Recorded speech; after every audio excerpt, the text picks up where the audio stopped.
Indonesia lah. Tapi kalau ada perintah siap ya berarti Pak Ahok? Kalau Ibu kasih perintah? Saya kira Ibu juga tidak mungkin sembarang tugaskan kalau tidak menerima masukan dari bawah ya. Belum mendapat panggilan atau tugas untuk di pilkada baik DKI Jakarta maupun manapun. Saya memang dalam fase menakar, mempertimbangkan, sudah ada undangan dari partai politik.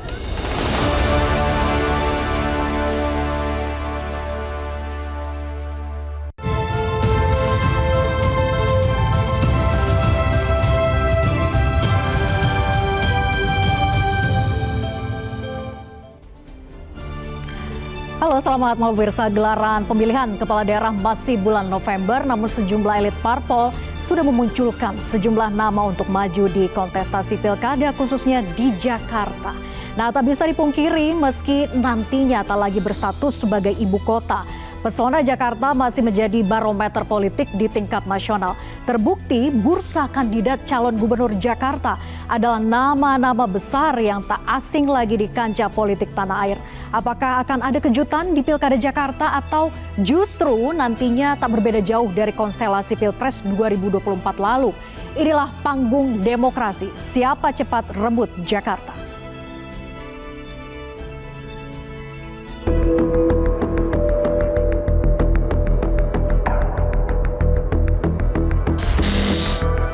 Konstelasi politik Jakarta kembali memanas. 5 bulan jelang pilkada, sejumlah elit parpol sudah mulai gelisah tentang siapa yang akan mereka usung guna menjadi penguasa ibu kota Jakarta. Barisan parpol Koalisi Indonesia Maju disebut-sebut akan sepakat menggulirkan satu paket nama pada Pilgub Jakarta bulan November mendatang. Di antaranya adalah nama besar mantan Gubernur Jawa Barat Ridwan Kamil yang akan digadang-gadang sebagai calon gubernur Jakarta. Ya, nama-nama itu sudah kita sondingkan ke partai-partai lain, tapi nanti pada waktunya akan kita umumkan. Tapi positif. Khusus Jakarta agak eksklusif. Apa yang membuat eksklusif? Kekhususan Jakarta. Tugasnya ada untuk DKI dan Jawa Barat. Oke Bapak, tapi untuk di DKI, di Gerindra sudah mengeluarkan nama, ada Mbak Sarah Rahayu Saraswati dan Budi Jiwandono. Ini ada lirikan mau gandeng calon yang dimajukan oleh Gerindra tersebut nggak? Nanti kita akan bahas. Saya ada pertanyaan juga ke Bu Afifah. Raffi Ahmad itu bisa on the way ke Jawa Tengah, bisa on the way ke Jakarta. Sama Tergantung acaranya ada di mana. Sedangkan dari luar kami melihat ada sosok seperti Mas Budi Jiwandono dari Gerindra. Ada juga sosok Kang RK, ya, Kang Emil, Ridwan Kamil dari Golkar. PDI Perjuangan hingga kini tengah menggodok nama calon kuat yang dipastikan akan bisa merebut kekuasaan Jakarta. Nama Basuki Cahayapurnama alias Ahok masih menjadi orang terkuat PDIP untuk bertarung di Pilgub Jakarta. DKI apa Sumut Pak? Cocoknya di Indonesia lah. Tapi kalau ada perintah siap ya berarti Pak Ahok? Kalau Ibu kasih perintah? Saya kira Ibu juga tidak mungkin sembarang tugaskan kalau tidak menerima masukan dari bawah ya. Sang petahana Anies Baswedan juga muncul di bursa kandidat calon gubernur Jakarta yang diusung oleh PKS dan PKB, bahkan dari Partai Nasdem. Meski belakangan muncul nama mantan Menteri SDM Sudirman Said. Bu, tapi nama Pak Anies itu masuk ke dalam radar pilkada DKI nggak sih dari PKB? Iya, masuk. Okay. Masuk dalam radar PKB. Mas Dirman sama Mas Anies itu kawan dekat yang sudah lama sekali. Dua-duanya punya kelebihan. Tapi kalau Mas Anies maju, nggak kepikir Mas Dirman maju juga. Tapi kalau Mas Dirman maju, mudah-mudahan Mas Anies juga malah dukung Mas Dirman misal. Jadi kami karena PKS dapat 18 kursi, kita kurang 3 kursi, ya kita komunikasi dengan parpol dulu. Kalau kursi udah cukup, baru kita nyari orangnya. Nah, sekarang saya memang dalam fase menakar, mempertimbangkan, sudah ada undangan dari partai politik dan kemudian masyarakat juga bisa dibilang seminggu bisa 3-4 kali di rumah itu berdatangan berbagai kelompok yang mengundang untuk saya kembali ke Jakarta. Meski tidak lagi berstatus sebagai ibu kota, Jakarta masih menjadi daerah yang strategis sebagai barometer banyak hal. Tak heran jika Jakarta butuh sosok pemimpin yang bisa menelurkan program-program yang bermanfaat bagi warga Jakarta. Bukan sosok pemimpin yang berorientasi untuk mendulang popularitas demi loncatan Pilpres 2029. Lantas siapa cepat rebut Jakarta?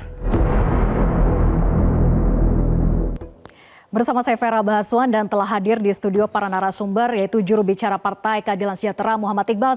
Selamat malam Mas Iqbal, apa kabar?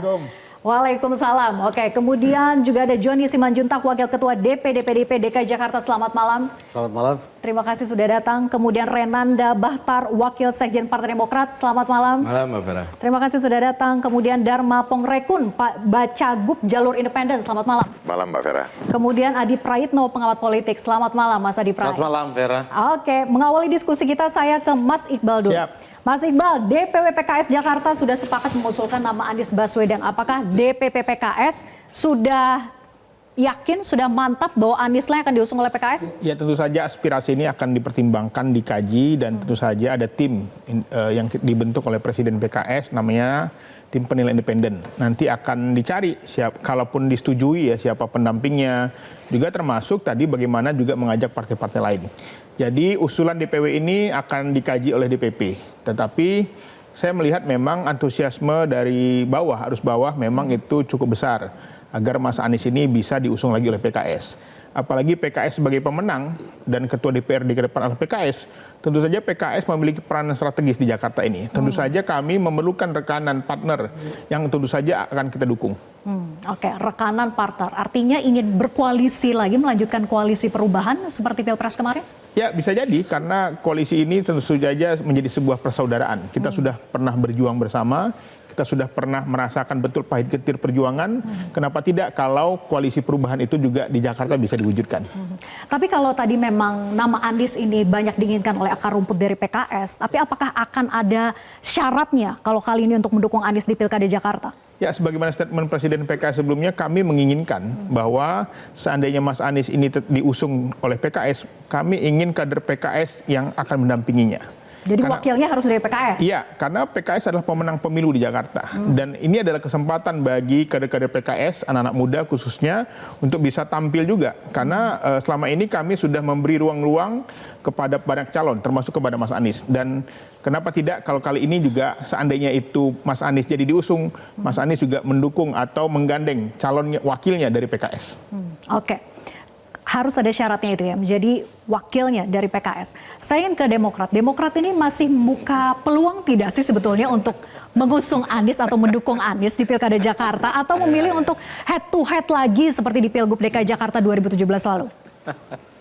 Sejumlah nama kita pertimbangkan. Tadi sama dengan pernyataan Bang Iqbal juga. Demokrat ini masih kurang kursinya untuk bisa mengusung sendiri. Tentu kami juga akan menjajaki koalisi dengan partai lain.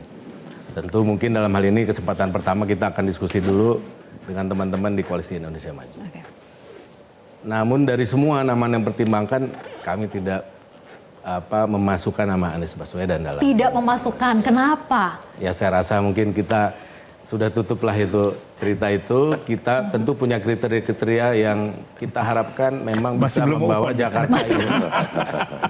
Jadi begini, kita merujuk pada kriteria. Kriteria kita pertama tentu ini harus punya wawasan global. Karena ini kita harus transformasikan Jakarta ini menjadi pusat perekonomian, kota global begitu.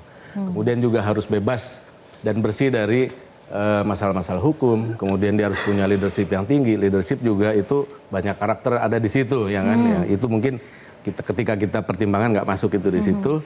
Juga dia harus memahami bukan hanya dia harus memahami masalah Jakarta, masalah rakyat Jakarta, dan kemudian menyelesaikan masalah-masalah solusi. Kan Mas Anies petahana toh? Dan kita juga menginginkan dia fokus benar-benar ingin membangun Jakarta, tidak punya pretensi atau tidak punya fokus yang lain seperti misalnya bagaimana terus menjadi pusat perhatian dan kemudian juga masih punya pemikiran-pemikiran di 2029 misalnya dengan kontestasi yang lain. Jadi bukan yang akan menjadi batu lompatan ke 2029 begitu ya. Begitu ya, tapi kalau memang punya kriteria sendiri, kenapa tidak mencalonkan dari kader Demokrat saja? Tadi kita kurang kursinya. Jadi kita memang sedang menjajaki dengan beberapa partai-partai koalisi lain, terutama mungkin kita akan diskusi dengan teman-teman di Gerindra, di Golkar, kemudian dengan PAN gitu ya, dengan teman-teman di Koalisi Indonesia Maju. Saat ini sudah kita mulai ya penjajakannya, kita ngobrol. Walaupun tentu kita juga punya kader-kader di internal ya.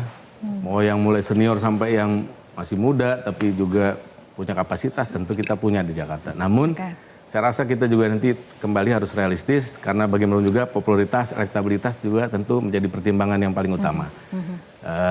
Ya mungkin kita ini bisa saja nanti setelah kita pertimbangkan kalau kita bukan di 01 tapi mungkin bisa di 02 mendampingi calon gubernurnya begitu Mbak Vera.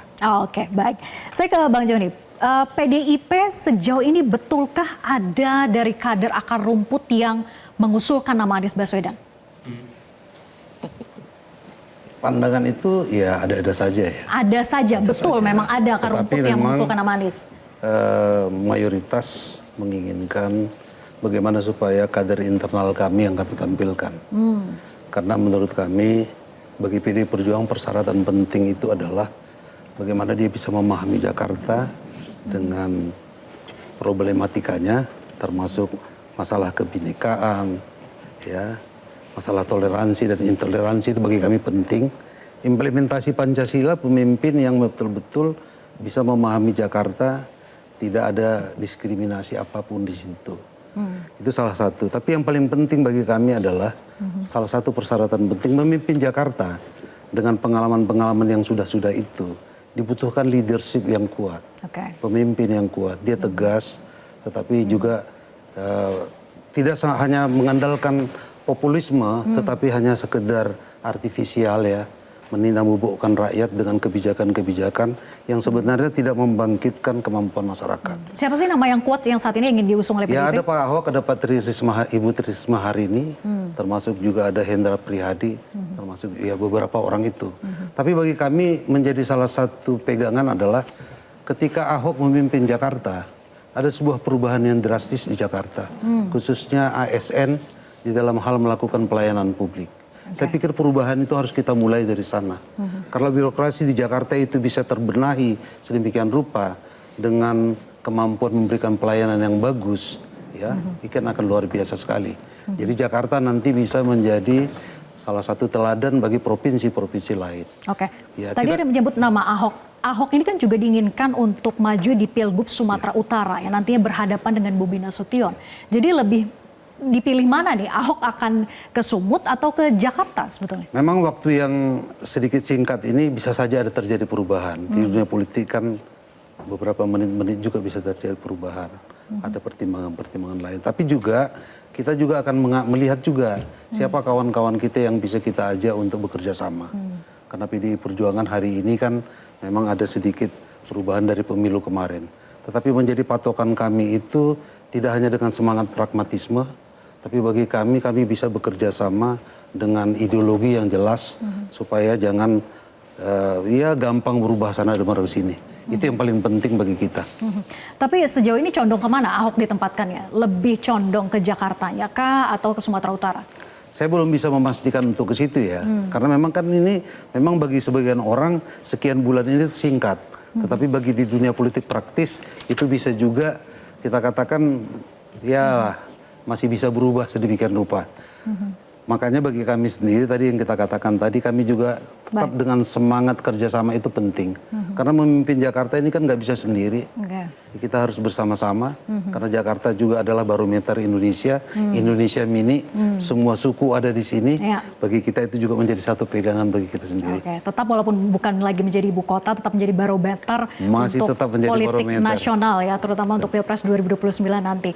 Nah, ini juga bukan hanya dari calon partai politik, tapi juga ada jalur independen. Bang Dharma, tapi nanti ya kita akan mulai tanya-tanya Bang Dharma usai jeda, tetap bersama kami di Panggung Demokrasi.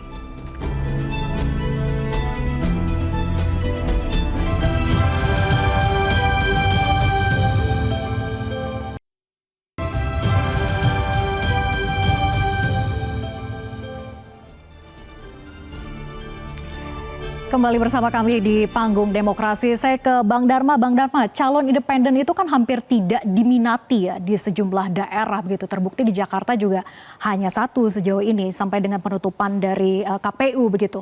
Mengapa Anda berani untuk mencalonkan diri jalur independen atau berhadapan gitu ya melawan dari calon-calon parpol yang berderet para bintang begitu? Ya, baik, saya sampaikan alasan saya kenapa saya maju lewat independen.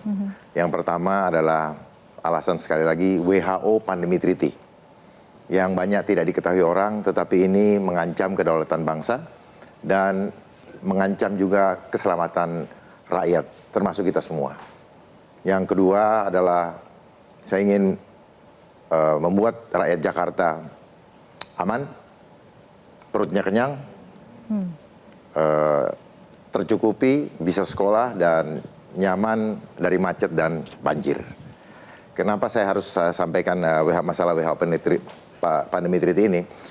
Perlu diketahui bersama bahwa WHO Pandemi Treaty ini adalah cara asing untuk mengambil alih kedaulatan dengan alasan isu kesehatan.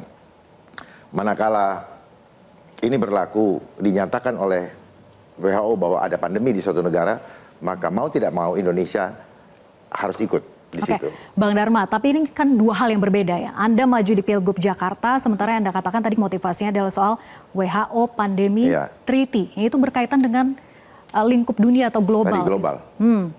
Demokrat mengatakan perlu pengetahuan global. Jadi saya mau sampaikan, izinkan saya selesaikan dulu supaya bisa lebih paham. Ketika dinyatakan pandemi, otomatis Undang-Undang Kesehatan nomor 17 tahun 2023 itu berlaku, maka pasal 446 itu akan terjadi di pasal 295 Undang-Undang Kesehatan, manakala ada suatu program pemerintah yang mengharuskan kita menerima vaksin, maka rakyat tidak bisa menolak dan akan didenda 500 juta rupiah. Sehingga kehadiran saya lewat jalur independen adalah untuk memperjuangkan hak rakyat untuk menolak, termasuk nasibnya Mbak. Yang mau silahkan, yang tidak mau jangan didenda. Dan ini juga berdampak kepada korporasi. Sementara kita lihat bahwa bagaimana Jakarta harus dikelola seperti perusahaan, maka rakyat yang menjadi stakeholder itu harus dijaga keamanannya.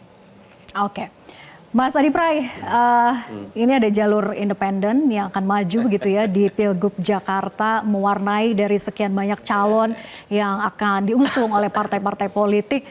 Seberapa besar kansnya sebetulnya untuk bisa menandingi para bintang-bintang itu? Vera, pertama saya mengapresiasi apa yang dilakukan oleh Bang Dharma dalam sistem pemilihan kepala daerah secara langsung. Saya kira semua orang punya kesempatan yang sama untuk memenangkan pertarungan.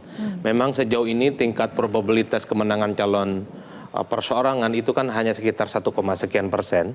Sepi peminat, menangnya pun juga sedikit. Tapi dalam konteks demokrasi elektoral, kalau ada orang kemudian berupaya untuk maju tentu saja memenangkan pertarungan seperti Bang Dharma, saya kira bagi saya bukan hanya 2 jempol tapi 10 jempol ya. Nah ini mestinya harus jadi trigger ke partai-partai. Kalau partai-partai di Jakarta misalnya sudah cukup untuk mengusung calon gubernur dan wakil gubernur, nggak perlu berpikir yang lain. Karena bagi saya memajukan kader-kader terbaik mereka itu sebagai upaya untuk penokohan sebenarnya. At the end of the day-nya, di akhir pertandingan kalah dan menang itu terakhir.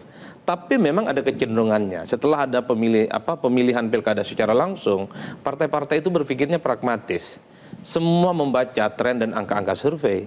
Kalau kadernya itu memang tidak muncul secara signifikan, ada kecenderungan dia ingin merapat dan berkoalisi dengan tokoh, dengan calon yang kemudian akan memenangkan pertarungan secara konkret ya. Dan itu yang terjadi pada PKS. Saya selalu agak kritis ke PKS. Dari dulu PKS ini adalah partai kader. Tapi di Pilkada Jakarta nyaris tak ada satupun kadernya yang bisa maju, Mas Iqbal. Saya tentu berharap betul salah satu orang yang ingin melihat bagaimana pembuktian sebagai partai kader, ya PKS tinggal maju. Cukup kok dengan PDIP, cukup kok dengan Demokrat, dia bisa sanding-sandingan. Anies ini outsider. Anies itu orang lain. Yang ingin saya tegaskan adalah... Kan bisa saja kalau di PKS kan.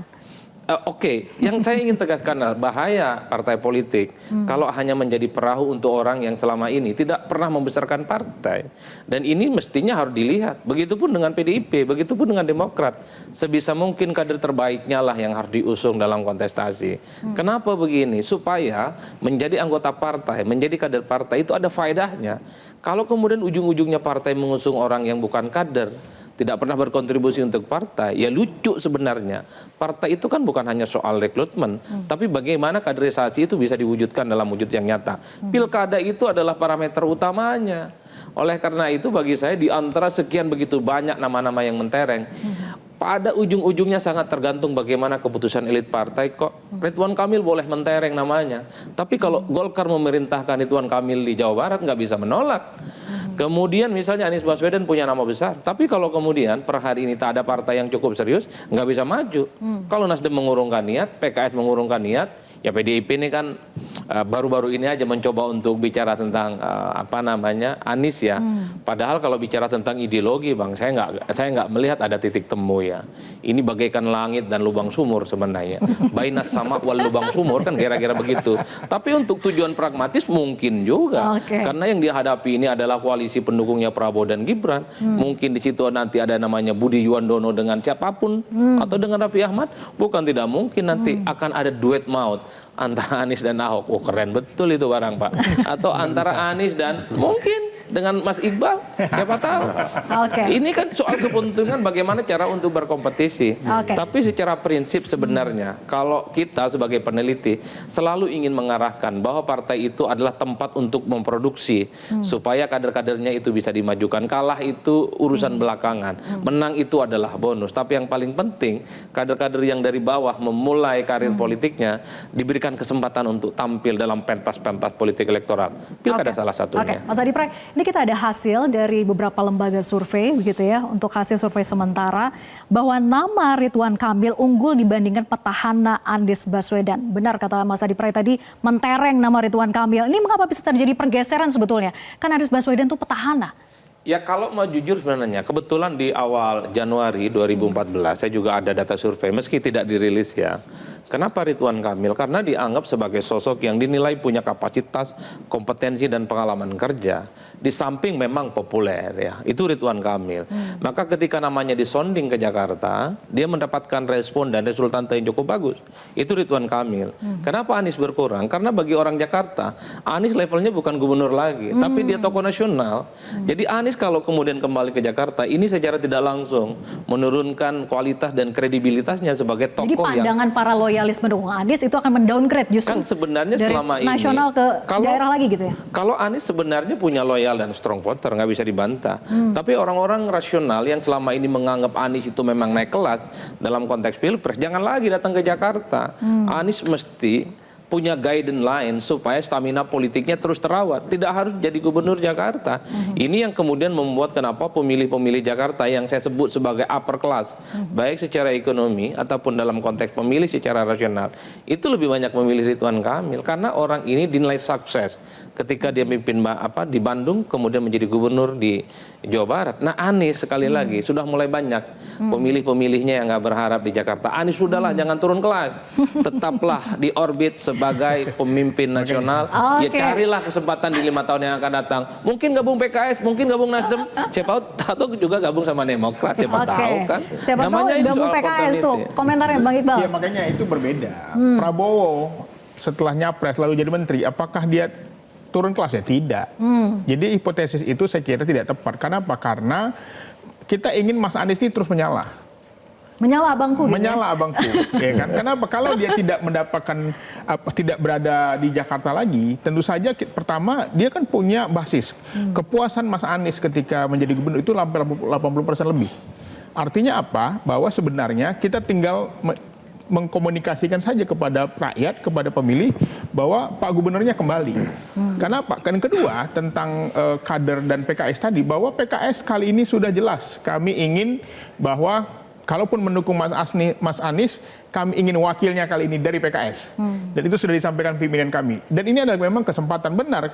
Kami menerima kritikan dari Mas Adi, tetapi sekarang di daerah-daerah sudah kita lihat beberapa kader-kader muda PKS sudah dipasang dan kita siap berlaga. Menang benar, saya menarik tadi, kalah menang itu biasa, tetapi kesempatan untuk bertarung di elektoral itu penting sekali. Tapi Bang Iqbal, saya mau reminder, Boleh. PKS ini kan sempat di PHP juga oleh Anies. Dulu ketika Sandiaga Uno mundur jadi wakil gubernur, itu jatah PKS loh. Tapi kemudian tidak dapat itu Tapi yang PKS ngasih bukan bareng. Mas Anies, kan Gerindra yang ngambil. Nah, maksud saya adalah begini, Anies tidak memperjuangkan PKS saat itu untuk menjadi wakilnya. Saya khawatir PKS itu hanya menjadi kayu bakar Kalau itu saya untuk setuju. Anies di Harusnya masa yang akan haknya datang. PKS. Mas Anies Makanya harus PKS ini kan cuma butuh partai, ya nggak terlampau penting lah gitu. Butuh satu partai lagi bisa musung sendiri. Betul. Anies ini orang luar, Pak. Karena Kan menariknya itu saja. adalah kali ini PKS akan menjadi ketua DPRD. Ya, beralih dari teman-teman PDIP. Tentu saja posisi PKS sangat strategis. Bargaining posisinya kuat. Bargaining posisinya sangat kuat. Dan ketua DPRD ini memiliki peran yang sangat penting, strategik. Untuk itu kami juga melihat bahwa ini adalah peluang bagi PKS untuk sama-sama tampil. Tetapi kami juga tidak ingin Mas Anies tenggelam. Ya kan nggak, daripada dia jadi Menteri Jokowi, mendingan tetap maju di Jakarta. Daripada jadi menterinya Pak Prabowo, mendingan Mas Anies tetap di Jakarta. Emang ada yang nawarin, Bang? Itu dia, memang ada yang nawarin gitu Mas Adi Lebih Prai. tenggelam kalau jadi menteri. Oke, nanti saya juga ingin tanyakan ya ke Bang Renanda soal memunculkan nama keponakan dari Prabowo. Ada Budi Jiwandono, kemudian juga Ridwan Kamil. Apakah memang harus sekali bagi Demokrat harga mati itu harus berkoalisinya ya dengan Koalisi Indonesia Maju? Sudah tidak membuka lagi ruang dengan yang lain gitu ya. Tapi dijawab nanti saja, tetap bersama kami di Panggung Demokrasi.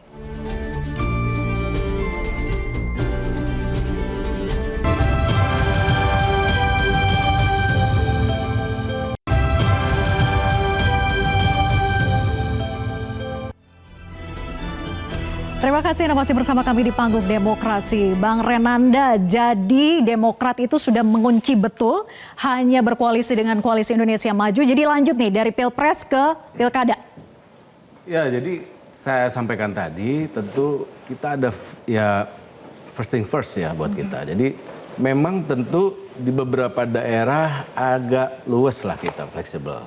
Karena kan tiap ini situasinya berbeda. Namun khusus untuk Jakarta kami tentu mempertimbangkan pertama adalah dengan teman-teman di Koalisi Indonesia Maju. Karena tadi Jakarta ini kan sebenarnya ini New York-nya nih, New York-nya Indonesia ini.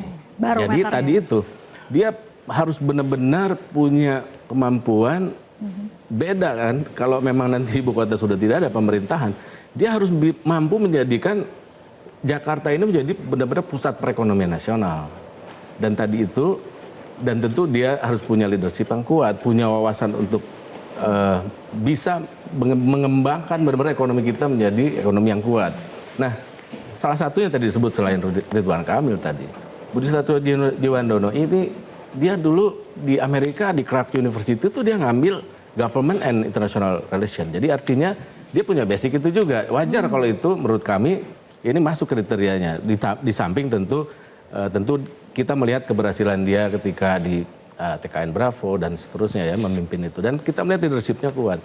Ketimbang misalnya tadi kan sebenarnya sudah akhirnya diakui juga tadi yang PKS bahwa memang ada pemimpin yang memang harus tidak boleh tenggelam, harus tetap menyala, punya kepentingan nanti bukan benar-benar fokus nanti kita khawatir nanti dia akan lebih banyak menjadikan ini sebagai panggungnya untuk menuju lagi Pilpres. Nah ini yang tentu tidak ada yang inginkan seperti itu, kecuali memang Mas Anies benar-benar fokus, tidak mikirin Pilpres lagi, tapi kan tadi sudah diakui, memang harus dia tidak boleh tenggelam, harus tetap menyala.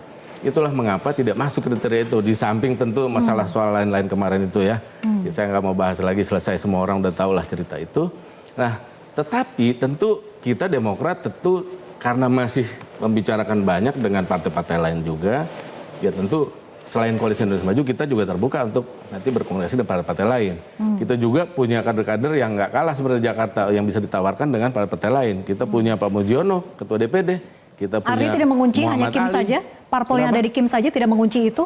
Untuk Pilkada Artinya, lebih cair gitu ya? Pasti prioritas kita itu dulu. Kalau nggak ketemu, ya baru nanti mungkin kita lain. Tetapi membangun komunikasi pasti dengan semua. Tapi untuk nama Ridwan Kamil sudah sejauh mana itu serius untuk diusung? Karena kan juga muncul untuk di Jawa Barat. Tadi gitu ya. sama dengan itu semua kita sudah dengar, kita sedang pertimbangkan. Ini kan kita baru masuk dalam diskusi-diskusi dengan teman-teman di Koalisi Indonesia Maju. Kita dengar dari Golkar misalnya ada Mas Ridwan Kamil, kemudian juga ada Budi Satrio-Djiwandono.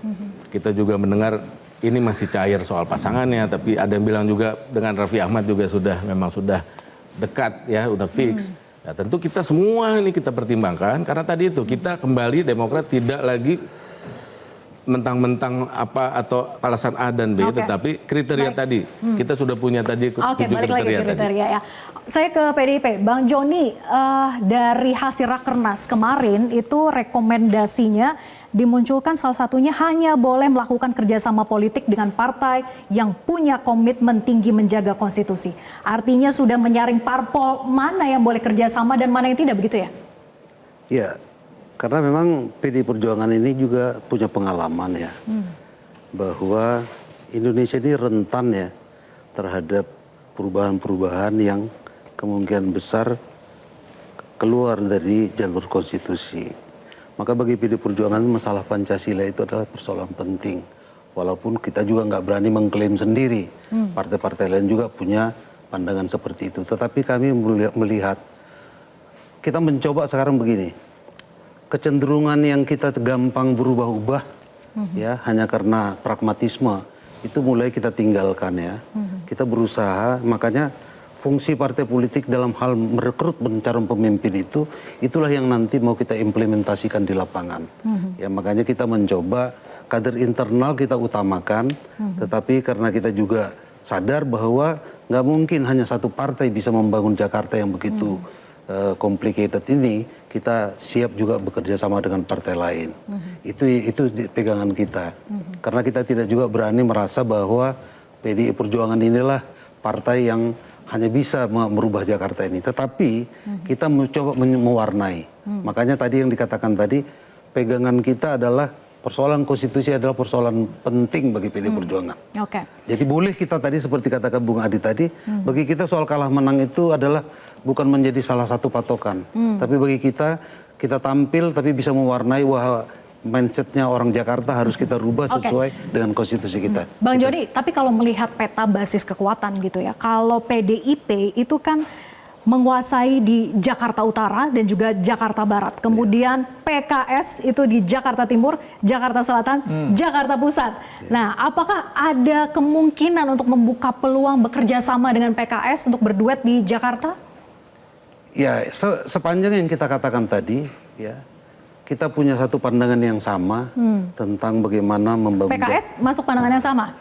Itu tadi kan. Dengan border tadi kan batasannya adalah yang menjunjung tinggi konstitusi begitu kan. Saya kan nggak berani juga mengatakan bahwa kawan PKS tidak orang yang mau menjunjung tinggi konstitusi kita. Ya, tetapi yang kita katakan tadi itulah ukuran kita. Ukuran kita seperti itu. Seperti juga teman PKS juga kan dia punya ukuran tersendiri. Jadi tidak kita mengatakan langsung, oh kami nggak bisa kerjasama dengan ini. Tapi itulah yang menjadi barometer bagi kita. Kalau kita lihat misalnya PKS juga bisa sama dengan kita, pandangan kita loh PDI Perjuangan tadi, walaupun ini subjektivitas kita, ya kenapa tidak? Kan seperti itu. Kenapa tidak? Kenapa tidak Bang Iqbal? Peta basis kekuatan. Kita Dapil 8 Jakarta ya, itu PKS dapat 3 kursi, DPRD ya. Di DPR RI-nya kita punya 2 kursi, Dapil Jakarta 2. Di Jakarta 1 kita punya 2 kursi DPR RI. Jadi sebenarnya memang basis PKS itu sama PD ini saling melengkapi Bang ya. Nah tinggal nanti gimana komunikasinya. Kode lah ini, kode lah. Karena kami melihat bahwa tadi peluang kerjasama kami terbuka lah ya dengan siapapun juga sebenarnya nggak harus pada koalisi perubahan saja. Tapi saat ini kami sudah mendapat berkomunikasi dengan teman-teman Nasdem, teman-teman PKB ya. Semoga ini tetap berjalan. Tetapi lagi-lagi bahwa kita berharap bahwa panggung Jakarta ini sebenarnya adalah momen penting bagaimana Mas Anies melengkapi menjalankan apa yang sudah direncanakan. Karena ketika 5 tahun kemarin, Mas Anies tuh nggak ninggalin jabatan loh. Beda dengan presiden sebelumnya, ninggalin. Dia tetap menuntaskan. Jadi kalau hari ini dia posisinya free, lalu dia ingin maju lagi, nggak ada masalah. Justru itu bagian bagus. Dia akan kerja keras untuk menunjukkan kompetensinya, untuk menunjukkan kualitasnya. Adapun setelah itu dia mendapatkan elektoral dari itu bagian dari efeknya. Tapi kalau dia nggak bekerja dengan baik, tentu saja juga berefek kepada elektoralnya. Jadi saya kira ini adalah momentum. Justru siapapun yang di Jakarta, jangan dilarang-larang mengambil elektoral, justru disuruh mereka kerja keras supaya elektoralnya naik gitu loh. Karena mustahil masa punya panggung di Jakarta tidak digunakan maksimal untuk bekerja dengan baik. Oke, saya ke Bang Dharma. Bang Dharma ini berhasil mengumpulkan dukungan sesuai dengan syarat KPU gitu ya. Di atas itu bahkan ada 840 ribuan KTP yang berhasil dikumpulkan. Itu bagaimana cara kerjanya sampai dengan bisa mengumpulkan begitu banyak dukungan? Semua itu tidak terlepas daripada apa yang saya sampaikan di awal, bahwa saya mengusung isu WHO Pandemi Treaty, di mana manakala sudah dinyatakan pandemi lagi, maka kehidupan rakyat, ekonomi rakyat, dan semua yang sudah direncanakan itu akan... Pandemi lagi memang maksudnya akan ada lagi? Itulah yang perlu diketahui. Saya mendengung-dengungkan supaya awareness daripada bangsa ini terbangun, bahwa manakala WHO Pandemi Treaty itu ditandatangani, maka ketika diumumkan pandemi, Indonesia harus mengikuti walaupun di sini tidak ada apa-apa. Anda mendapatkan info ini dari mana, Bang Dharma? Bisa baca di koran, bisa baca. Saya punya jaringan dengan Davos dan sebagainya di Geneva. Menteri Luar Negeri saja, Ibu Retno, sudah mengumumkan bahwa pandemi treaty ini adalah bertujuan untuk apa? Untuk pemerataan vaksin. Oke. Ya. Apakah Mbak tidak merasa ini sesuatu yang mengancam kedaulatan bangsa, mengancam keselamatan rakyat seperti yang terjadi? Tapi konteks untuk berbicara Pilgub Jakarta, ya, saya tahu. Anda tahu apa yang betul-betul sedang dibutuhkan oleh warga Jakarta? Justru itu, apalah artinya yang dibutuhkan manakala di lockdown lagi? Pernahkah terbayangkan kalau sudah lockdown lagi, masihkah berhasil rencana-rencana yang tadi itu? Ya. Rencana-rencana itu kita bisa mengikuti dari gubernur-gubernur yang sudah ada. Dan tinggal melanjutkan lagi mana yang menjadi ide brilian. Dan juga kita harus perhatikan bahwa ada waktu yang dibatasin. Cuman 5 tahun. Tidak perlu lagi membuat ide-ide baru. Sehingga laksanakan saja yang ide brilian. Terutama ide brilian itu rakyat aman, perut kenyang, terpenuhi kebutuhannya, bisa sekolah, dan nyaman dari kemacetan dan banjir. Saya rasa itu. Dan usai jeda, Panggung Demokrasi akan membahas sebetulnya mengapa sih Jakarta itu masih menjadi magnitud gitu ya, atau masih punya daya tarik yang begitu kuat untuk menjadi barometer di politik nasional, khususnya di Pilpres 2029 nanti. Kita akan bahas usai jeda, tetap bersama kami di Panggung Demokrasi.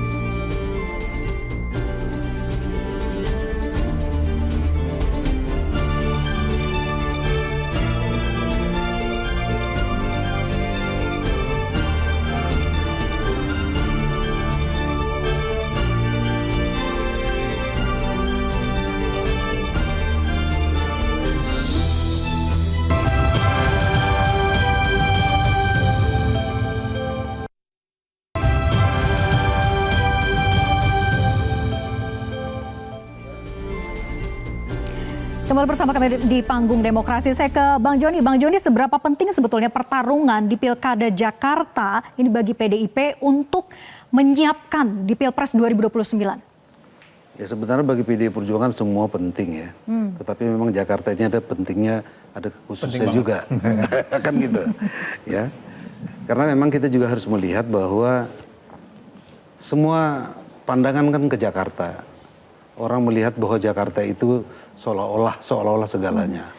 Tetapi memang kita juga menyadari memang Jakarta ini pusat dari segalanya. Para cendekiawan berkumpul di sini, orang-orang aktivis berkumpul di sini. Nah, cara pandang sentral terhadap Jakarta inilah, maka kader-kader terbaik dari daerah bisa kita usung di Jakarta. Dan melalui Jakarta ini kita pikir kalau misalnya mau merubah Indonesia, Jakarta ini bisa salah satu menjadi ukuran. Karena kan kita tidak bisa serentak merubah, tapi melalui Jakarta bisa menjadi pilot project, percontohan bagi provinsi-provinsi lain. Maka PDI Perjuangan ketika melihat Jakarta ini memang kami betul-betul agak sedikit serius mempersiapkannya. Mempersiapkan bukan dalam artian apa, tapi bagaimana PDI Perjuangan bisa memberikan sumbangsih kepada Indonesia melalui Jakarta ini. Jadi kami memikirkan ini dengan baik. Tetapi seperti yang saya katakan tadi bahwa bagi PDI Perjuangan bagaimana Jakarta ini mari kita bangun secara bersama-sama. Karena nggak mungkin kita bisa sendiri. Tetap kerjasama politik gitu ya. Artinya cerminan penduduk Jakarta itu adalah menjadi pegangan kami juga untuk bekerja sama dengan partai lain. Ya, kalau Bang Ipal gimana? Ya, Jadi harga matikah untuk PKS menang di Jakarta? Kami meyakini bahwa ibu kota itu nggak akan buru-buru pindahnya. Saya nggak yakin juga Pak Prabowo meninggalkan Hambalang yang begitu indah, dingin dan sejuk beserta kuda-kuda beliau ya. Karena ini kami meyakini Jakarta akan tetap primadona. Karena apa? Karena disinilah pusat center informasi, media, perdagangan, bisnis, wisata. Dan tentu saja kami berharap bahwa PKS akan tetap bisa berkontribusi nyata bagi rakyat Jakarta. Dan kami wujud dari terima kasih kami karena rakyat Jakarta sudah percaya kepada PKS. PKS jadi pemenang pemilu, PKS menjadi ketua DPRD, PKS mendapat 5 kursi untuk DPR RI, dan ini tentu saja menjadi sebuah harapan dan balas budi PKS kepada rakyat Jakarta. Oke, Bang Renanda? Ya, sekali lagi kalau saya ini kriteria kembali ya, Jakarta akan menjadi pusat perekonomian dan membutuhkan benar-benar pemimpin yang punya visi, punya wawasan untuk menjadikan Jakarta benar-benar pusat perekonomian yang juga global. Jadi tidak ansih ini harus benar-benar orangnya ini memang menjadi tokoh politik dan segala macam. Ini lebih harusnya profesional karena memang sudah berbeda. Tentu dalam dia membangun perekonomian Jakarta secara integral dia juga harus menyelesaikan masalah-masalah Jakartanya secara bersamaan. Tidak bisa kemudian pacu pertumbuhan tetapi juga masyarakat atau rakyat Jakarta menjadi korban. Masih banyak PR Jakarta, dia harus bisa secara integral sekali lagi secara terintegrasi menyelesaikan masalah sekaligus mulai membangun peradaban perekonomian yang maju. Untuk itu saya berpikir ini memang harus orang-orang yang capable, mampu punya satu motif benar-benar ingin fokus memajukan Jakarta, bukan menjadikan Jakarta sebagai batu loncatan untuk posisi-posisi yang lain begitu ya ke depan. Tetapi bagaimana dia mencurahkan seluruh waktunya, tidak ada yang namanya kepentingan-kepentingan lain ya, sehingga dia tidak fokus untuk bisa memajukan Jakarta sebagai pusat perekonomian. Ini Harus New Yorknya Indonesia fokus, profesional, tidak boleh untuk batu lompatan ke 2029. Faktanya gimana Mas Adi Pray? Mungkin tidak itu. Bukankah sebetulnya Jakarta ya barometernya untuk nanti nasional Pilpres 2029? Iya, saya kira memang setiap orang yang jadi kepala daerah, entah itu gubernur, bupati, dan wali kota, mimpi terindahnya dia adalah lompatan untuk menjadi pemimpin nasional. Termasuk ingin jadi presiden. Saya kira bukan hanya di Jakarta. Ada gubernur Jawa Tengah juga bermimpi ingin jadi presiden.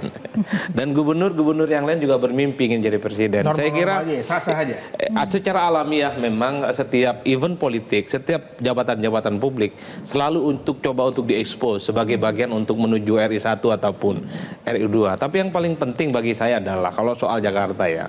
Kenapa ini tetap menjadi rebutan? Karena saya tidak membayangkan IKN itu akan disulap dalam waktu dekat akan menjadi epicentrum, dia akan menjadi pusat segala-galanya. Sepanjang Jakarta masih menyediakan ruang untuk mencari kerja, tempat ekonomi, mencari kehidupan, dan di tempat orang untuk mengadukan hidupnya, sepanjang itu juga saya kira apapun orang tetap menjadikan Jakarta sebagai kiblat. Saya nggak kebayang IKN itu 5, 10, 15 tahun yang akan datang ada orang yang mau pindah ke sana, Pak. Karena membangun ibu kota yang baru ini bukan soal membangun infrastruktur, tapi membangun satu peradaban, membangun lingkungan yang saya kira tidak bisa kemudian disulap dalam waktu yang cepat. Oke, terakhir Bang Dharma, strategi Anda untuk menghadapi nanti Pilkada DKI Jakarta? Membangun persatuan, membangun kesadaran jiwa rakyat bahwa ada ancaman besar. Kalau mereka tidak aware, maka keselamatan mengancam jiwa mereka. Yang harus kita perhatikan bahwa tadi politik global sedang dimainkan. Apa yang terjadi di Jakarta sangat dipengaruhi oleh politik global. Contoh, ada COVID-19 lagi di Singapura. Menteri Kesehatan mengatakan pasti masuk Indonesia. Baik. Ya, kawan-kawan ke Singapura semuanya aman. Artinya apa? Semua dimulai dengan permainan data dari Jakarta. Sehingga itu perlu kita antisipasi. Rakyat Jakarta harus siap untuk menghadapi hal tersebut. Terima kasih. Baik, terima kasih pada seluruh narasumber. Kita kasih applause dulu.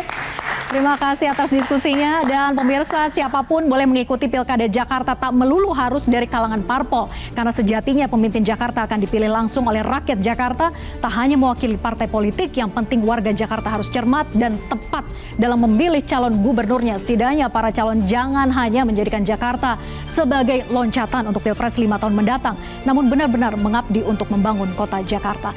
Demikianlah panggung demokrasi edisi kali ini. Saya Vera Bahaswan pamit undur diri. Terima kasih atas atensi Anda. Sampai jumpa.